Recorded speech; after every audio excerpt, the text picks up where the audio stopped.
And these former cheerleaders This is Ashlyn. are also suing the Texans, as well as the cheerleading coach, Alto Gary. Paige, Ashlyn, Jackie, Danielle. Two of those women spoke for the first time exclusively with ABC News. Making the team was everything that you thought it could be. It was glitter, glitz, glam. I wanted this for years. I was consumed with it. It was my whole life. And then, you know, the bad things started happening. People were being called ugly names, and we were being called, you know, jelly belly, chunky cheeks. Danielle and Ashlyn were rookies last season. Ashlyn turned 18 years old just days before trying out. She says her body still looked like a teenager's when she made the team.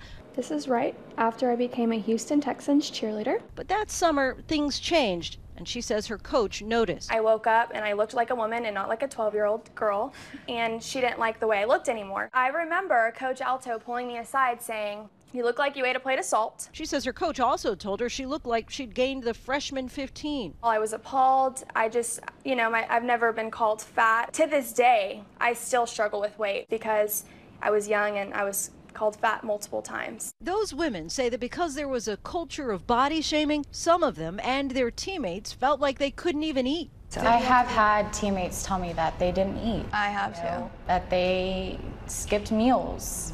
Danielle says she too faced harassment from the coach about her appearance, specifically her race, saying she had to have curly, not straight hair. She said, "You're replaceable. There are millions of other Hispanics in Houston that would easily take your spot." She did not have to use the term Hispanic. Don't get me wrong, I am proud to be that. But as an employee, she shouldn't separate me from anybody else. The women say the harassment extended into the stadium on game days.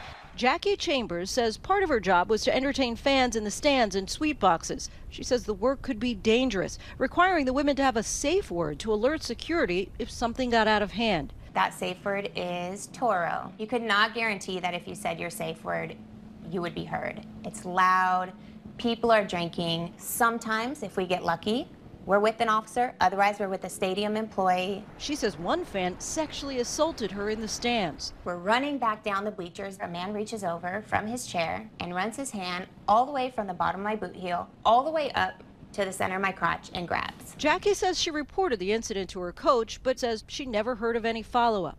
A lot of people are gonna think, oh, well, you're in a little outfit, and this is what you signed up for. I don't care. Whether it's your mom, whether it's your sister, whether it's your daughter, and somebody grabs someone else's crotch, it's not okay.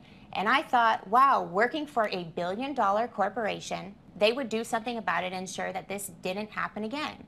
These women say they endured all of this for minimum wage, $7.25 an hour. Despite their contracts stipulating a 30-hour work week, they say they had to be on call 24/7 and were consistently not paid for required activities, including some events and hundreds of hours spent traveling to and from events across the state.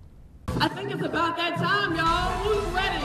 In this Houston Texans website video, Danielle talks about the long hours she says she was putting in. There's a lot of time commitment to this, but I don't think I imagined how much.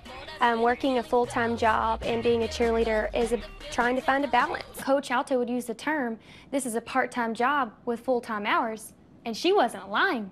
In fact, Coach Alto Gary even says as much in that same video. I say it's a part-time job with full-time hours, if that makes any sense, because it just doesn't stop at practice. Another requirement the women say they weren't paid for? Social media. You're promoting the Houston Texans and you're not getting a dime for it. They say they were required to tweet multiple times a day during football season and expected to respond to emails and direct messages within 10 minutes. If they didn't, they say there were consequences. They actually would send an email out to a specific person. You know, you didn't reply to this. We expected a prompt reply.